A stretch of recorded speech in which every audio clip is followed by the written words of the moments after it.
भारत का सर्वश्रेष्ठ news channel Bharat समाचार। ब्रेक के बाद आपका बहुत स्वागत है। रुक करेंगे खबरों की ओर। कानपुर से इस वक्त की बड़ी खबर सामने आ रही है। एक ही कमरे में 4 लोगों के शव मिले हैं। बता दें कि ऑयल सीड्स कंपनी के कमरे में ये शव मिले हैं। कमरा बंद था, अंदर जलता हुआ कोयला मिला है। सभी का दम घुटने से मौत की आशंका जताई जा रही है। एक साथ 4 शव मिलने से हड़कंप मच गया है। पनकी थाना क्षेत्र के इंडस्ट्रियल एरिया का ये पूरा मामला बताया जा रहा है। एक ही कमरे में 4 शव मिले हैं। तो ये बड़ा मामला सामने आया है कानपुर से। और देखिए, ऑयल सीड्स कंपनी का ये कमरा है जहां पर 4 शव मिले हैं। कमरा बंद था और अंदर कोयला जलता हुआ मिला है। सभी का दम घुटने से मौत की आशंका जताई जा रही है, लेकिन अभी तक देखिए पुष्टि नहीं हुई है कि आखिर मौत किस वजह से हुई है। मामले में जांच पड़ताल की जा रही है। एक साथ 4 शव मिले हैं और 4 शव मिलने से इलाके में हड़कंप मचा हुआ है। मामले में जांच पड़ताल की जा रही है और जान जाने की जो मुख्य वजह है वो जांच की जा रही है कि आखिर जान क्यों गई है। कानपुर का ये पूरा मामला है और अंदर कोयला जलता हुआ मिला है। दम घुटने की आशंका जताई जा रही है। तो कानपुर का ये पूरा मामला है। एक ही कमरे में 4 लोगों के शव मिले हैं। तो ऑयल सीड्स कंपनी का ये कमरा है जहां पर सभी के शव मिले हैं। कमरा बंद था। जानकारी ये सामने आ रही है कि कमरे के अंदर कोयला जलता हुआ मिला है। सभी का दम घुटने से मौत की आशंका है। फिलहाल अभी तक ये कोई पुष्टि नहीं की गई है कि आखिर जान किस वजह से गई है। एक साथ 4 शव मिले हैं जिसके बाद से इलाके में हड़कंप मचा हुआ है। और प्रभात हमारे साथ जुड़ चुके हैं। प्रभात, ये बड़ा मामला सामने आया है। एक ही कमरे में 4 शव मिले हैं। क्या जानकारी सामने आ पाई है? जान जाने की मुख्य वजह। जी बिल्कुल, आपको बताना चाहूंगा कि जिस तरह से पूरी घटना सामने आई है, जब सुबह फैक्ट्री पर जो कर्मचारी हैं वो पहुंचते हैं और जब ये लोग जो युवक हैं ये बाहर नहीं आते तो इनको देखा जाता है तो चारों लोगों की मृत्यु हो चुकी थी और चारों शव जिस तरह से तस्वीरें हैं आप देख सकते हैं कि एक लाइन से जो सोते हुए हैं वो उसी दरमियान वो ऐसे नींद सोए कि वो आज सुबह उठे ही नहीं। हालांकि जब सूचना दी गई तो थाना पुलिस जो है वो मौके पहुंची है और प्रथम दृष्टया जो है उनका कहना है कि कमरे में तसले में आग जलती मिली है, कोयला जलता मिला है। हालांकि लिहाजा बंद कमरा था तो कहीं ना कहीं दम घुटने से मौत हुई है। फिलहाल फॉरेंसिक टीम को मौके पे बुलाया गया है। पूरे कमरे को सीज कर दिया गया है। पुलिस के आला अधिकारी भी मौके पहुंच रहा है क्योंकि काफी बड़ी घटना है, क्योंकि एक साथ 4 लोग एक कमरे में सो रहे थे और सुबह उनकी नींद नहीं खुली। वहीं अगर मृतकों की अगर बात की जाए तो जो मृतक हैं वो एक मृतक जो है वो अयोध्या का है, देवरिया का है और फतेहपुर का। अलग अलग जगह के लोग हैं। ये इसी कंपनी में काम करते थे और एक ही रूम शेयर करके ये लोग एक साथ वहीं पर रहते थे। और देर रात ये लोग सोने के बाद आज सुबह जब नहीं उठे तो कंपनी के लोगों ने जाकर जब जानकारी की, देखा तो सभी लोगों को मृत पाया। जिसके बाद उन्होंने तुरंत पुलिस को सूचना दी है। सूचना पाकर पुलिस मौके पहुंची है। क्योंकि मामला बड़ा है लिहाजा फॉरेंसिक टीम जो है उसको मौके बुलाया गया है। सारी तथ्यों की जांच की जाएगी, उसके बाद आगे की विधिक कार्रवाई की जाएगी। जी और प्रभात, जिन ये 4 लोगों के शव मिले हैं क्या उनकी पहचान कर ली गई है? कहाँ कहाँ के ये रहने वाले हैं? क्या परिजनों का कोई बयान सामने आया है या जहां पर ये लोग काम करते थे वहां किसी का बयान सामने आया हो? जी बिल्कुल, आपको बताना चाहूंगा कि जो मृतक हैं उनकी पहचान हो चुकी है। मृतकों की पहचान अमित वर्मा के रूप में जो अयोध्या के रहने वाले हैं, संजू सिंह की हुई है जो क्या नाम है अयोध्या के रहने वाले हैं और आसीन अंसारी की पहचान हुई है जो तौतकपुर पोस्ट मुहारी थाना देवरिया जिला के रहने वाले। तो कई अलग अलग जगहों के लोग हैं। ये सभी लोग यहाँ पर काम करते थे और एक साथ यहाँ पर जो कंपनी की तरफ से रूम दिया जाता है वहीं पर रहते थे। फिलहाल जो पुष्टि है वो पूरी तरह से साफ है कि मृतकों की पहचान हो चुकी है, लेकिन परिजन जो है वो बाहर रहते हैं क्योंकि ये लोग यहाँ पर बाहर से कानपुर में काम करने के लिए आए हुए हैं। तो यही लोग रहते हैं। फैक्ट्री के जो अधिकारी हैं या फैक्ट्री के मालिक जो कहें उनसे अभी बात करने का प्रयास किया जा रहा है, क्योंकि अभी फॉरेंसिक टीम मौके पहुंच रही है और फॉरेंसिक टीम पहले जांच करेगी। उसी तरह का उसके बाद ही कोई बयान जो है वो प्रशासन देगा कि आखिरकार क्या वजह है और किस तरह से इनकी मृत्यु हुई है। फिलहाल जो वहाँ पे पुलिस पहुंची उनका कहना है कि कमरे में तसला अधिकारी मौजूद हैं। क्या कोई बड़े आला अधिकारी पहुंचे हैं घटनास्थल पर? जी बिल्कुल, सूचना के बाद जो एसीपी हैं वो मौके पहुंचे हैं। फॉरेंसिक टीम को बुला दिया गया है। अब से कुछ ही देर में फॉरेंसिक टीम भी वहां पर पहुंच रही है। साथ ही साथ थाने की फोर्स, चौकी की फोर्स, सभी लोग मौके पर हैं क्योंकि 4 लोगों की मृत्यु हुई है एक साथ। तो सभी को सारे तथ्यों को देखा जाएगा। सभी को अंदर जाने से मना किया गया, क्योंकि सबसे पहले फॉरेंसिक टीम आएगी, वो एक एक चीजों को वहां जांच करेगी। क्योंकि जो पुलिस है फार्माफेसी, उसका कहना है कि कमरे में आग जलती मिली है, कोयला जलता मिला है, लिहाजा क्योंकि गेट सारे बंद थे तो होता है कि दम घुटने से मौत हो सकती है, लेकिन किसी तरह की लापरवाही नहीं की जाएगी। पहले जो फॉरेंसिक टीम है वो आएगी, वो जांच करेगी। बिल्कुल प्रभात, जांच होगी और निकलकर सामने आएगा कि आखिर जान जाने की मुख्य वजह क्या है। बहुत धन्यवाद आपका जानकारियों के लिए। तो मामले में जांच पड़ताल की जा रही है और चलिए आगे बढ़ेंगे। खबर लखनऊ से है, जहां सपा विधायक सुधाकर सिंह का निधन हो गया है। बता दें कि मेदांता अस्पताल में सुधाकर सिंह ने अंतिम सांस ली है। मल्टी ऑर्गन फेल होने के चलते निधन हुआ है। कई दिनों से वेंटिलेटर सपोर्ट पर थे। घोसी उपचुनाव में सुधाकर ने चुनाव जीता था। सपा अध्यक्ष अखिलेश यादव जो हैं वो मेदांता पहुंचे। बता दें कि अखिलेश यादव ने निधन पर दुख व्यक्त किया। मेदांता अस्पताल में शिवपाल यादव भी मौजूद हैं। तो अखिलेश यादव की तरफ से देखिए दुख व्यक्त किया गया है। सोशल मीडिया प्लेटफॉर्म पर उन्होंने पोस्ट भी किया। साथ ही ये भी कहा कि परिवार को दुख सहने के साहस भगवान दे। और ये देखिए तस्वीरें भी सामने आई हैं। मेदांता अस्पताल की ये तस्वीर है जहां समाजवादी पार्टी के विधायक हैं सुधाकर सिंह और इनका निधन हो गया। मेदांता अस्पताल में लंबे समय से इलाज चल रहा था और वेंटिलेटर सपोर्ट पर थे, ये जानकारी सामने आ रही है और आज इनका निधन हो गया। घोसी उपचुनाव में सुधाकर ने जीत हासिल की थी और समाजवादी पार्टी के देखिए राष्ट्रीय अध्यक्ष अखिलेश यादव मेदांता अस्पताल पहुंचे। साथ ही शिवपाल यादव भी मौके पर मौजूद हैं, अस्पताल में मौजूद हैं और देखिए तस्वीरें भी सामने आ रही हैं।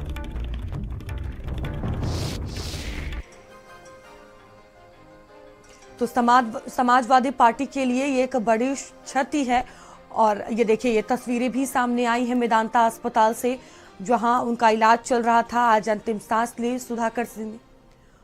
जानकारी ये है कि मल्टी ऑर्गन फेल होने के चलते इनका निधन हुआ है। मेदांता अस्पताल में अंतिम सांस ली है। तो कई दिनों से अस्पताल में भर्ती थे, इलाज चल रहा था, वेंटिलेटर सपोर्ट पर थे और आज अंतिम सांस ली।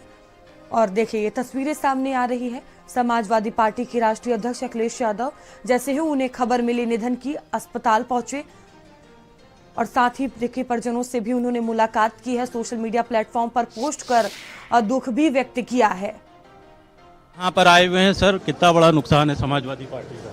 नहीं, समाजवादी पार्टी का असहनीय जी, बहुत ही समाजवादी पार्टी का पक्का नेता कार्यकर्ता आज हमारे बीच से चला गया है। उसकी कमी को भरना तो बहुत मुश्किल होगा। सर एक समाज का भी बड़ा बहुत संघर्षशील,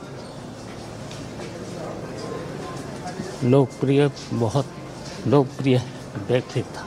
जी। समाज का भी एक सर बड़ा नुकसान माना जा रहा है। हाँ, सामाजिक नेता तो थे ही, समाजवादी पार्टी के नेता के साथ साथ सामाजिक भी नेता थे। सर काफ़ी वक्त से बीमार चल रहे थे, इससे पहले मुलाकात आपकी कब हुई? हमारी अभी हाल में ही हुई थी, अभी बहुत दिन नहीं हुए हैं, 5-6 दिन हुए होंगे। तो एक समाजवादी पार्टी के साथ साथ एक समाज का भी बड़ा नुकसान माना जा रहा है और तमाम लोगों में कहीं ना कहीं गम की जो एक लहर है वो देखी जा रही है। भारत समाचार के लिए लखनऊ से अहमद हुसैन रिजवी। तो शिवपाल यादव को आप सुन रहे थे। उनका कहना है कि समाजवादी पार्टी के साथ साथ समाज के लिए भी एक बहुत बड़ी क्षति है ये। तो काफी संघर्ष के बाद सुधाकर सिंह ने अपनी एक अलग पहचान बनाई थी, ये शिवपाल यादव का कहना है। और देखिए परिजनों से मुलाकात की है, ढाढ़स बंधाया है। साथ ही अखिलेश यादव की तरफ से भी पोस्ट किया गया जहां उन्होंने कहा कि परिवार को भगवान दुख सहने की क्षमता दे। और देखिए ये तस्वीरें भी सामने आ रही है। अब उनके पार्थिव शरीर को एम्बुलेंस की सहायता से ले जाया जा रहा है, आवास पर उनके ले जाया जाएगा। और समाजवादी पार्टी के लिए वाकई ये एक बड़ी क्षति है। सुधाकर सिंह जो कि एक बड़े नेता माने जाते हैं और वो अपने संघर्ष के लिए जाने जाते थे और एक बड़ी क्षति मानी जा रही है। और मेदांता अस्पताल से ये तस्वीरें भी सामने आ रही। तमाम जो बड़े दिग्गज नेता है समाजवादी पार्टी के अब एक एक कर पहुंच रहे हैं। समाजवादी पार्टी के राष्ट्रीय अध्यक्ष अखिलेश यादव पहुंचे, शिवपाल यादव को आप सुन रहे थे। अब देखिए तमाम जो समाजवादी पार्टी के नेता हैं, कार्यकर्ता हैं, वो पहुंचेंगे और उनका पार्थिव शरीर जो है वो ले जाया जा रहा है। देखिए तस्वीरें सामने आ रही हैं। तो लंबे समय से मेदांता अस्पताल में इलाज चल रहा था, लखनऊ के मेदांता अस्पताल में, और आज अंतिम सांस सुधाकर सिंह ने ली।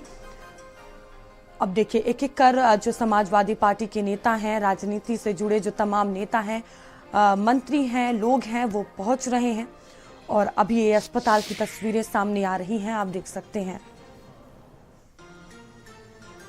तो अखिलेश यादव की तरफ से दुख व्यक्त किया गया है। समाजवादी पार्टी के अध्यक्ष अखिलेश यादव मेदांता पहुंचे हुए हैं, शिवपाल यादव भी उनके साथ मौजूद हैं।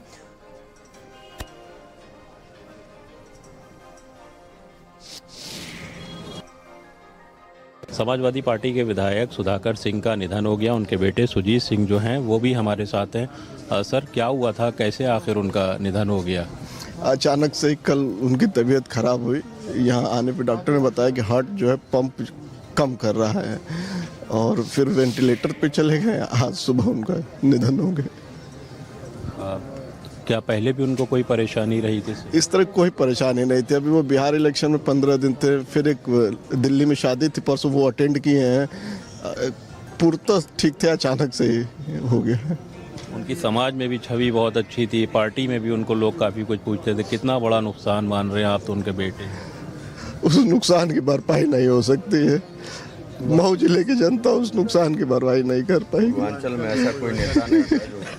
कैमरामैन शुभम के साथ अहमद हुसैन रिजवी, भारत समाचार, लखनऊ। पुत्र सुजीत सिंह को आप सुन रहे थे, उनका भी कहना है कि जो क्षति हुई है उसकी भरपाई नहीं हो सकती है। और देखिए बड़े नेता माने जाते हैं, कहा जाता है अपने संघर्ष से इन्होंने पहचान बनाई थी और अचानक से तबीयत बिगड़ी, जिसके बाद अस्पताल में भर्ती करवाया गया।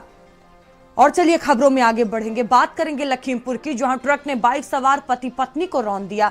बड़ा और दर्दनाक हादसा हो गया। बाइक सवार दंपत्ति की मौत हो गई, भाभी घायल है। सीतापुर कार्यक्रम से वापसी के वक्त बड़ा और दर्दनाक यह हादसा हो गया। मितौली थाना क्षेत्र में दर्दनाक हादसा हुआ है। तो सीतापुर कार्यक्रम से वापसी कर रहे थे सभी और तभी ये दर्दनाक हादसा हुआ। मितौली थाना क्षेत्र में हादसा हुआ। देखिए घटनास्थल से तस्वीरें भी सामने आई हैं। तो ट्रक ने बाइक सवार पति पत्नी को रौंद दिया है। बाइक सवार दंपत्ति की मौत हुई है और शारिक हमारे साथ जुड़ चुके हैं। शारिक, बड़ा हादसा हुआ है, क्या जानकारी? देखिए, ये अमीरनगर इलाके का रहने वाला परिवार है जो बाइक से सीतापुर में एक वैवाहिक कार्यक्रम को अटेंड करने के लिए गया था और उसके बाद ये वापस आ रहा था। तभी जो मितौली इलाका है वहां पर एक तेज रफ्तार ट्रक था, उसने इन बाइक सवार को कुचल दिया है, जिसकी वजह से पति पत्नी की मौत हो गई है। और इसी बाइक पे जो भाभी सवार थी उनकी गंभीर स्थिति बनी हुई है, जिसको लेकर उन्हें अस्पताल में भर्ती कराया गया है। ट्रक की चालक अभी फरार बताया जा रहा है और इस पूरे मामले की जांच में पुलिस जुटी हुई है। जी, बहुत धन्यवाद आपका जानकारियों के लिए।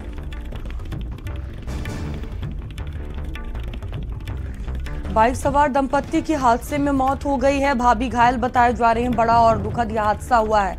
सीतापुर सभी कार्यक्रम में गए हुए थे किसी और लौट रहे थे, तभी यह हादसा हो गया।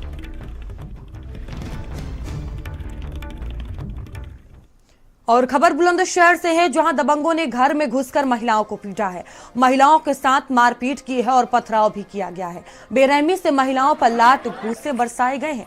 घटना में 4 महिलाओं को गंभीर चोट आई है। थाना पहासू के कस्बा पहासू का मामला बताया जा रहा है। घर में घुसकर महिलाओं को पीटा गया है, महिलाओं के साथ मारपीट और पथराव की गई है।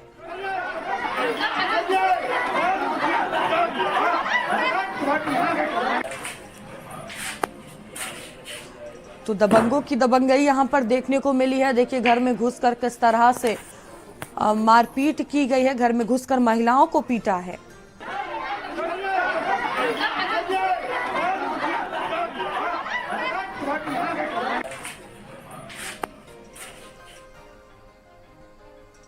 और खबर ग्रेटर नोएडा से है, जहां अल्फा 2 में रेस्टोरेंट कर्मचारियों से मारपीट का पूरा मामला है। दबंगों का रेस्टोरेंट स्टाफ के साथ मारपीट का ये पूरा मामला है। विवाद काफी बढ़ा, मारपीट तक नौबत आ गई।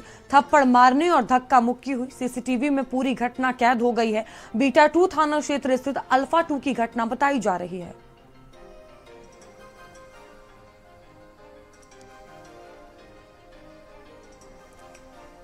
वहीं झांसी में नाबालिग से तांत्रिक की हैवानियत सामने आई है। झाड़ फूंक के नाम पर घिनौनी हरकत की गई है। कपड़े उतरवाकर पूरे शरीर पर हाथ फेरा है। माँ बाप बाहर खड़े रहे, अंदर बेटी से अश्लीलता होती रही। दरवाजा खुला तो बेटी फूट फूट कर रो रही थी। पॉक्सो एक्ट में केस दर्ज हुआ है। छापेमारी तेज हो गई है। झांसी के बरुआ सागर थाना क्षेत्र का मामला बताया जा रहा है, जहां झाड़ फूंक के बहाने अश्लीलता की गई है। तो मुकदमा दर्ज हुआ है मामले में और जांच पड़ताल भी की जा रही है। तो पॉक्सो एक्ट में केस दर्ज हुआ है और छापेमारी तेज हो गई है।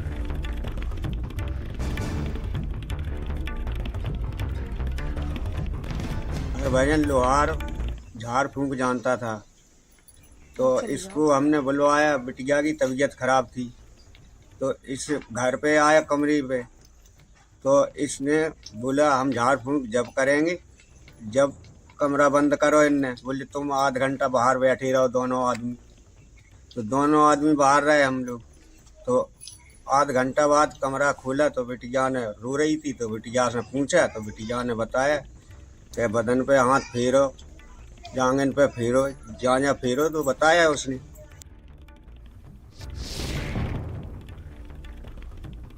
भजन लोहा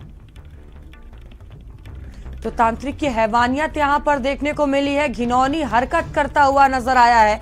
राम नरेश हमारे साथ जुड़ चुके हैं। राम नरेश, क्या ये पूरा मामला है? क्या कोई कार्रवाई की गई मामले में? जी, पुलिस कार्रवाई के लिए बराबर तांत्रिक की तलाश कर रही है, लेकिन तांत्रिक समय रहते हुए फरार हो गया था। कई टीमें गठित की गई हैं, उसकी तलाश जारी है। और मामला ये तबीयत खराब होने से जुड़ा हुआ है। नाबालिग की उम्र लगभग 13 साल बताई जा रही है। उसको बुखार आया हुआ था और उसके बाद घर वालों ने समझा कि कोई भूत प्रेत का साया है, इस वजह से तांत्रिक को बुलाया गया। तांत्रिक ने कहा कि आप लोग घर से बाहर जाइए और 30 मिनट तक गेट के बाहर खड़े रहो और मैं अंदर झाड़ फूंक करूंगा। इसके बाद जो नाबालिग ने आरोप लगाया, जो माँ बाप को रोते हुए बताया उसने कि पहले पूरे कपड़े उतार देता है, फिर उसके बाद उसके शरीर में नींबू रगड़ता है और पूरे शरीर में गंदी हरकत करते हुए अपना हाथ रगड़ता है, हाथ फेरता है। और इसके बाद लड़की रोने लगी और फिर जब दरवाजा खुला, माँ बाप अंदर पहुंचे तो लड़की की जो सिसकियां थी, सिसकते हुए रो रो के लड़की ने बताया कि तांत्रिक ने हमारे साथ इतनी गंदी हरकत की है। इसके बाद माँ बाप ने पुलिस से शिकायत की, जब तक तांत्रिक फरार हो चुका था। अभी जैसा कि हमारी पुलिस से बात हुई है, तो पुलिस वालों का कहना है कि कई टीमें गठित हैं और लगातार दबिश दी जा रही है। जल्दी तांत्रिक को गिरफ्तार कर लिया जाएगा और लड़की के आज बयान भी होने हैं कोर्ट में, जिसकी पूरी तैयारियां हैं। जी, बहुत धन्यवाद आपका जानकारियों के लिए।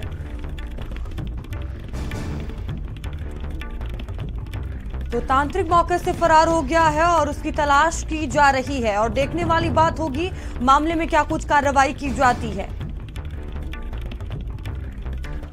और खबर सोनभद्र से है, जहां कृष्णा माइनिंग खदान में 7 की मौत के मामले से जुड़ी खबर है।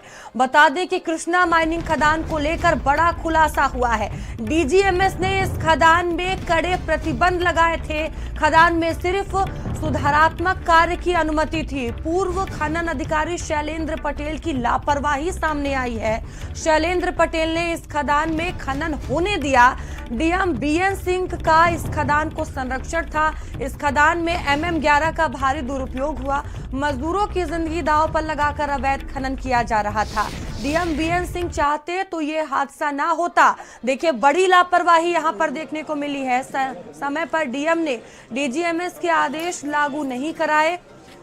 जब से बीएन सिंह डीएम बने, अवैध खनन की बाढ़ लगातार देखने को मिल रही। जिम्मेदार शैलेंद्र पटेल। अब झांसी में खनन अफसर शैलेंद्र पटेल ने ही सोनभद्र में अवैध खनन कराया। शैलेंद्र पटेल ने MM11 का भारी दुरुपयोग कराया। खनन निदेशालय के कुछ अधिकारी भी मिले हुए हैं।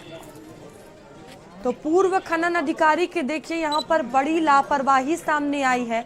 मामले में काफी तेजी से जांच पड़ताल की जा रही है। आदेश जो जारी किया गया था वो लागू नहीं हुआ, तो ये बड़ा हादसा होने से टल सकता था, लेकिन एक बड़ी लापरवाही हुई और देखिए लापरवाही के चलते ही ये बड़ा हादसा हुआ।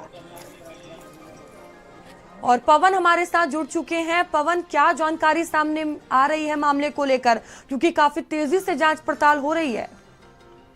देखिए, जांच पड़ताल और जो कार्रवाई का निर्देश था वो पहले दे दिया गया था, जो जिला प्रशासन सोनभद्र का है। लेकिन जो डीएम बद्रीनाथ सिंह है, ये सब जानते हुए भी जो आदेश थे खदान को रोकने के आदेश जो डीजीएमएस ने दिए थे, उसको दरकिनार करके खनन को वहां पे चालू रखा और जिससे इतनी बड़ी वहां पे घटना हो गई। तो सीधे सीधे जो वहां के वकील हैं, जो अधिवक्ता हैं, उन्होंने भी डीएम के ऊपर हत्या का जो पूरा बड़ा घटनाक्रम हुआ है, इस पे डीएम पे जो है हत्या का मुकदमा दर्ज करने की मांग की गई थी, क्योंकि डीएम का पूरी तरीके से इस मामले पे संरक्षण प्राप्त था।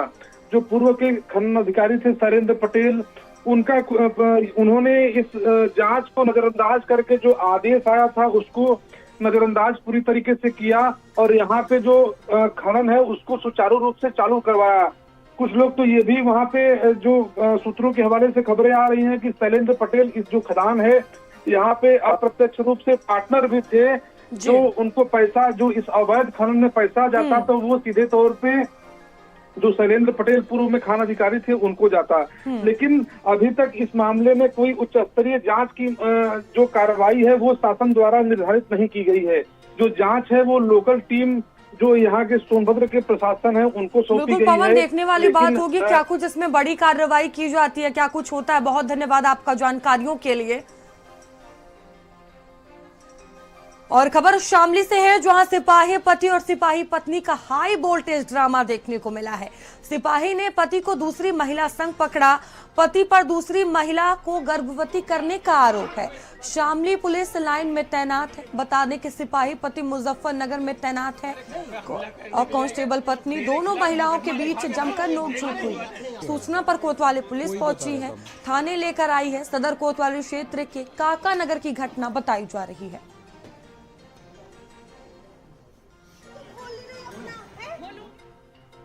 वहीं झांसी में महंत राजू दास का विवादित बयान सामने आया। मुसलमानों को देश से बाहर करने की बात कही है। पढ़े लिखे इस्लामिक सब आतंकवादी हैं, ये राजू दास की तरफ से कहा गया है। मदरसों पर बुलडोजर चलाने की मांग की। राजू दास ने दिल्ली ब्लास्ट का भी जिक्र किया। जो आरडीएक्स वहीं मिला जहां मैं रुका था, ये राजू दास की तरफ से कहा गया। एक बार फिर से विवादित बयान दिया गया। पढ़े लिखे इस्लामिक हैं, सबके सब आतंकवादी, तो मदरसे पे बुलडोजर चलाओ, या तो फिर मदरसे में इतिहास, भूगोल, नागरिक शास्त्र, समाज शास्त्र का पठन पाठन कराओ, या तो फिर भारत से मुसलमानों को बाहर करो, या तो फिर उनको अपने संस्कृति पे लाने का प्रयास करो। ये कौन करेगा? ये हिंदू जनमानस करेगा। वहीं जम्मू कश्मीर के सुरक्षा गार्डों की तैनाती के मामले से जुड़ी खबर है। बता दें कि जम्मू कश्मीर पुलिस से मांगा गया सभी का ब्यौरा। 2 मीट कंपनियों में कश्मीर के 27 सुरक्षा गार्ड तैनात। बरेली पुलिस ने कहा भौतिक सत्यापन कराएंगे। मारिया फ्रोजन मीट कंपनी से 17 सुरक्षा गार्ड, कश्मीर के रहबर फूड्स में 10 सुरक्षा कर्मी कश्मीर के रहने वाले हैं। जम्मू कश्मीर के सुरक्षा गार्ड यहां नियुक्त किए गए। सुरक्षा गार्ड फर्म का संचालन, बता दें कश्मीर निवासी कबीर पहले सुरक्षा गार्ड था, अब खुद की फर्म बना ली है। मीट कंपनी ने कश्मीर निवासियों को प्राथमिकता दी है।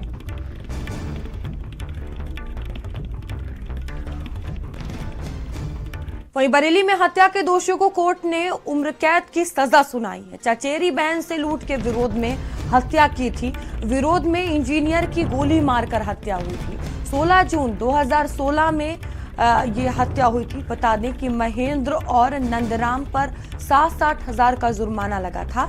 जहां सीबीगंज थाना क्षेत्र के डिवरनिया नदी के पास की ये पूरी घटना बताई जा रही है। इसी मामले में आरोपियों को उम्र कैद की सजा सुनाई गई है।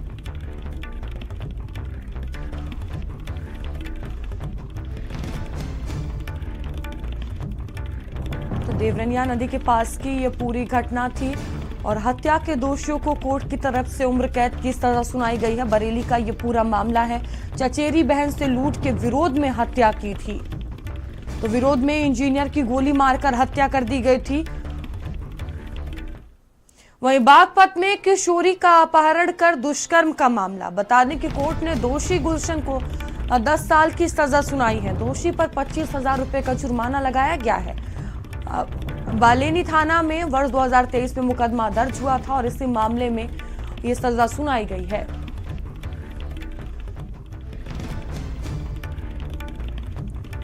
तो बालेनी थाना क्षेत्र में 2023 में मुकदमा दर्ज हुआ था। खबर बांदा से है, जहां दिल्ली बम विस्फोट के बाद देश की खुफिया एजेंसी अलर्ट मोड पर नजर आ रही है, जहां आतंकी स्लीपर सेल्स की जो तलाश है वो तेज हो गई है और इसी कड़ी में मदरसों की जांच का दायरा है वो भी बढ़ा दिया गया है। एटीएस के निर्देश पर उत्तर प्रदेश के अल्पसंख्यक विभाग ने सभी जिलों से मदरसों का पूरा ब्यौरा मांगा है। बांदा में अल्पसंख्यक अधिकारी अभिषेक चौधरी ने छात्रों और शिक्षकों की प्रोफाइल उपलब्ध कराने के आदेश जारी किए हैं। उधर बांदा के मदरसा संचालक ने इसे सुरक्षा की दृष्टि से सही कदम बताते हुए सरकार की पहल का स्वागत किया है। इस तरीके का कोई पत्र हमारे पास नहीं आया है आधिकारिक रूप से, और जब आएगा तो जो जो चीजें वो मांगेंगे उसके हिसाब से हम उसको देंगे, अवगत कराएंगे। क्योंकि इससे पहले भी बहुत मर्तबा हमसे जानकारी मांगी गई, जब जब जो जानकारी मांगी गई हमने दी है। तो हमने उनको यही अभी हमारी तरफ से पत्र का जवाब जाएगा कि हमारे बांदा जनपद में कितने मदरसे हैं जो कि मान्यता प्राप्त हैं, और जो हमारे अनुदानित मदरसे हैं उनके टीचर कितने हैं, इसके संबंध में सूचना दी जाएगी। और कोई खास विवरण ज्यादा हम देने की अभी स्थिति में नहीं है। निदेशालय से कोई आदेश प्राप्त होने पर उसके आगे कार्रवाई की जाएगी। रुकेंगे छोटे से ब्रेक के लिए, जल्द लौटेंगे। आप देख रहे हैं भारत का सर्वश्रेष्ठ न्यूज चैनल भारत समाचार। ये क्या मैजिक है? तुम तो बिल्कुल कूल लग रहे हो। मैजिक नहीं, समकूल है। तो मतलब मेरे प्यार से ज्यादा तुम्हें ठंडक पसंद है? अरे नहीं, समकूल जो लाइफ बनाए वंडरफुल, प्यार में ठंडक भी जरूरी है। समकूल in association with De De Pyar De 2 only in cinemas from 14th November.